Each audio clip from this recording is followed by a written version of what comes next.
Greetings, friends, and welcome to the show today. I'm Conrad Carnegie, your host, and I'm delighted to have with me Gary Wehrwein, who is one of the authors, along with Roland Russell, who you heard last week, and others who you will hear in the coming weeks, who are working with me over the course of months to work at developing their current manuscripts or new manuscripts, promotion, publication. And so, welcome, Gary. It's great to have you with us. You have a unique piece, and when you came to me with it, and I read through it, I had never read anything quite like it. Why don't you talk about say anything more about who you are, but then talk about the piece, tentative title, first line. It's got a great first line. Uh, just welcome to the show and talk to the readers about or your potential readers about your book. Well, thank you very much, Conrad, for inviting me to be on the show today. This is a new experience for me. This kind of thing drives my anxiety up, but Sure.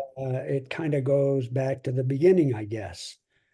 The very, very beginning begins when I was in high school and read Beowulf. Now, I haven't read Beowulf since high school, but um, after section hiking the Appalachian Trail, I began to think about this journey, this really unique journey that I accomplished with my hiking partner, best friend, colleague in some ways, but friend with a capital F, Dennis Noonan. Um, and what happened is I'm not sure that I chose a title for this. I think the title chose me. There's a saying, walking the trail, that we don't walk the trail walks us. And that's kind of how I began on the foundation of Beowulf to let the trail continue to walk me, Mm. even to this moment right here that I'm talking with you, Conrad. That's a powerful way to begin, Gary.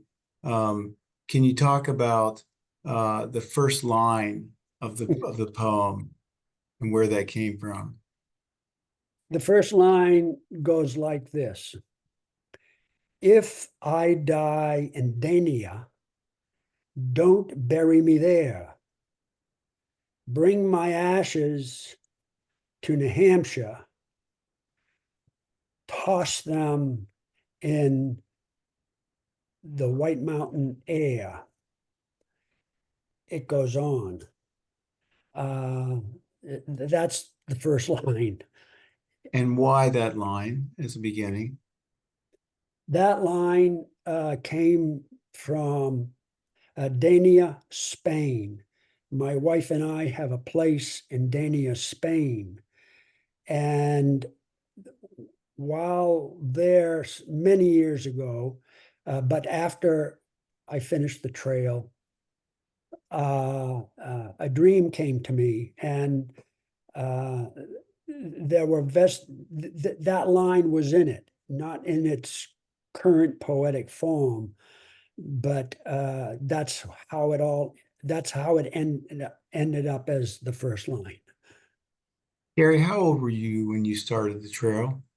Oh my goodness, I didn't do my numbers. Well, that's all right. Um, I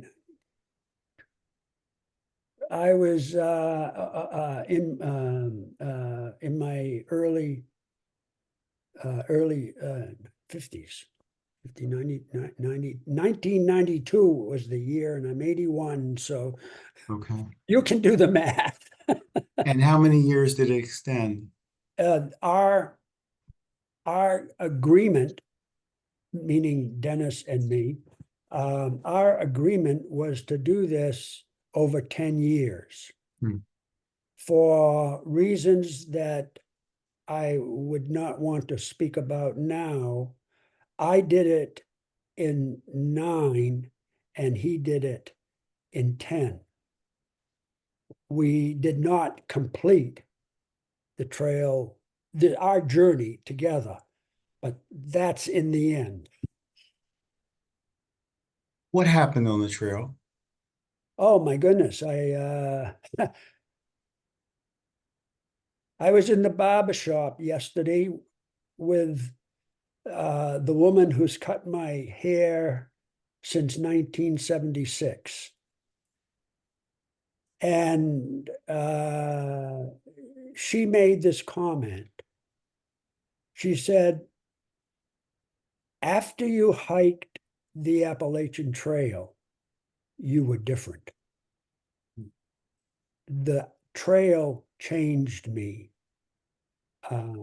It took me to different places within myself, opened up doors and windows that I thought would never open, and really released pain and abandonment that have followed me all my life. Do you find yourself still thinking about the trail from time to time and what happened on the trail? Oh, yeah. Dennis and I try to get together once a year. And we do our remembering. We Zoom and often and talk, and are again that we both deeply feel the trail continues to walk us. Mm-hmm. We continue to feel that our time on the trail back then, what we learned then, continues to take us down different trails, yet to new places within ourselves. We continue to grow. Mm-hmm. I can say that confidently about both of us. You call it an epic poem. Why? Well, that's Beowulf. Yeah, Beowulf's an epic. but what does epic mean to you? To me, epic means it is it is a story of a journey that, in my case, really takes my life into continued growth. Um, uh, it's ongoing. An epic, in my opinion, if is ongoing even after the end is written in the poem. And so, Gary, you began by thinking this was for a family, for your family. You responded to my email suggestion or invitation to join this group of writers that are working together and individually on coaching. So something within you wasn't satisfied just for your family to see it. Something about the story was demanding, I think, that it potentially have a broader audience. What's in the story that might appeal to other folks? What is the universal of the story? Uh, one, I guess, the big universal is the powerful and yet very simple and beautiful healing uh, Mm, power of the natural world. mm, And the trees heal, the forest heals, the lakes and streams heal. Um, uh, And in our world today, that kind of relationship uh, doesn't get out beyond poetry, music, um, very far. Um, that's my opinion. What needed healing in your life, Um, Gary? uh, And you can that's answer that however you want to, but what needed healing? uh, pain from boyhood wounding. Mhm. Yeah. So I'm getting the sense from you that although pain may have been the impetus for this poem, the through line is really about healing. Is that correct? Yes. Yeah. Yeah. You and I had, go ahead. Um, even the earth that I walked on uh, became a healing instrument. Um, the crow uh, is a healing instrument for me.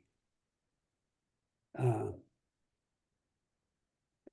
um, even I on the trail there are blue blazes and that indicate side paths, but yet they're part of the trail. In the poem, there are blue blazes. They are side paths, segue in and out of aspects of my life that impact the whole of my life. Mhm.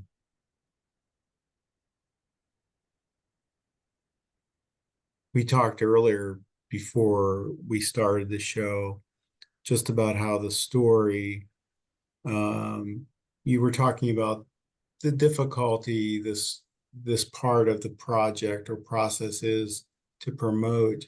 And yet, I thought of the Jeremiah passage, the bones of Jeremiah were burning inside of him until he told God's story.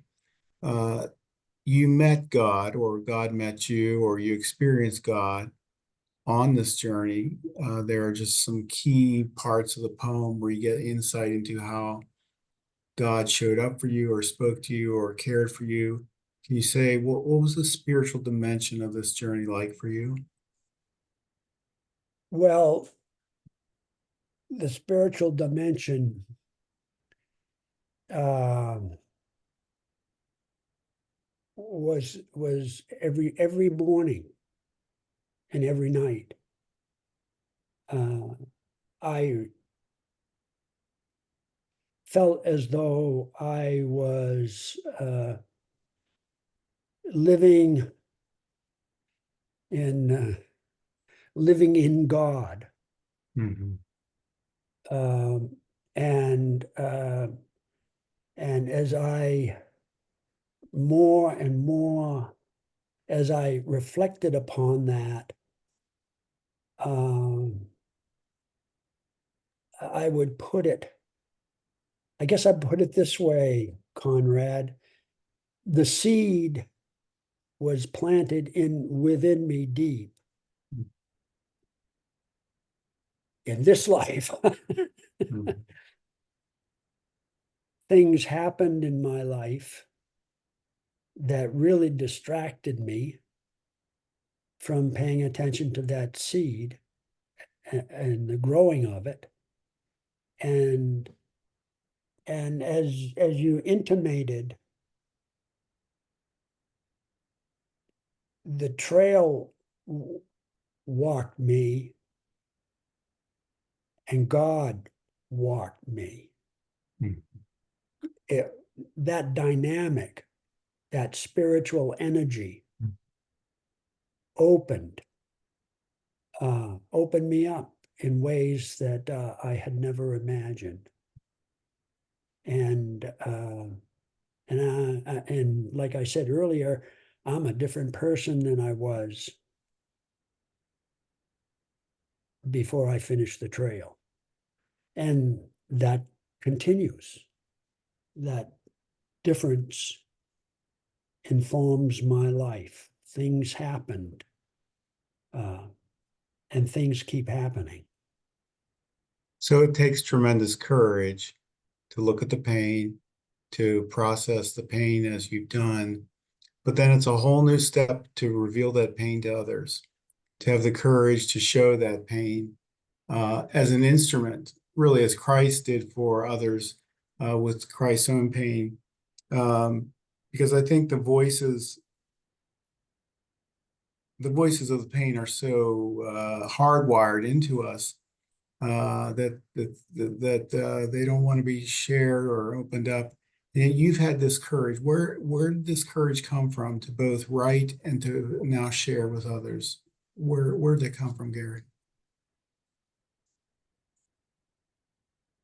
The impetus, why now? Well, part of it's the right time. Um, a second aspect of that is that I wanted my family. I have two sons, and I wanted my sons to know this story. And that was so it's sort of like that seed just cracked open, and that became and is a major impetus for this. They only know that I'm uh, um, writing this epic um, uh, about death, because when I started this, I was looking through the metaphor of death to try to understand my pain Mhm. and the world's pain Mhm. in new and different ways. Uh, After all, I'm an ordained United Church of Christ minister. I'm a licensed in my professional life. I'm a licensed pastoral psychotherapist,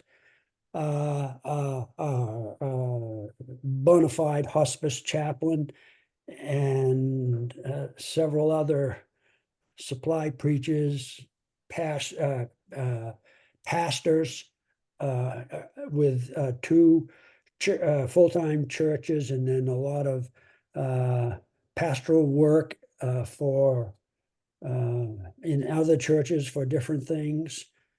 And there were clients along the way that came with their trauma.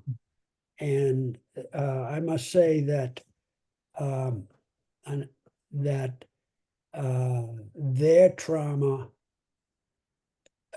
really forced me to look at mine also. And your willingness to look at yours probably brought them along in looking at theirs. Yes, I understand that dynamic.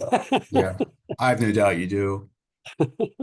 My wife's a psychotherapist also, and often says you can't lead people where you've not been yourself. Correct. And you've led people on a healing, you've led yourself or allowed yourself to be led on a healing journey. Um, so Gary, this is what, 140 pages? Yeah, about Something that. like that? Yeah. So it is an epic. Yeah, it's Six long. parts. Yeah, 6 parts. But it doesn't read long. It reads very well, and I'm looking forward to coming out to its release either later this year or early next year. Gary, thank you. Thanks for sharing your story with us. Thank you, Conrad, for having me, and I look forward to the rest of our journey. Yes. Thank you, folks, for joining Gary and I today. We'll look forward to his book coming out, and I will at some point interview him closer to the release of the book and let you know exactly where you can purchase it and when you can purchase it. Thank you, Gary, so much for being with us, and God's blessing to you. Blessings as you as well. Thank you, Gary. You're welcome.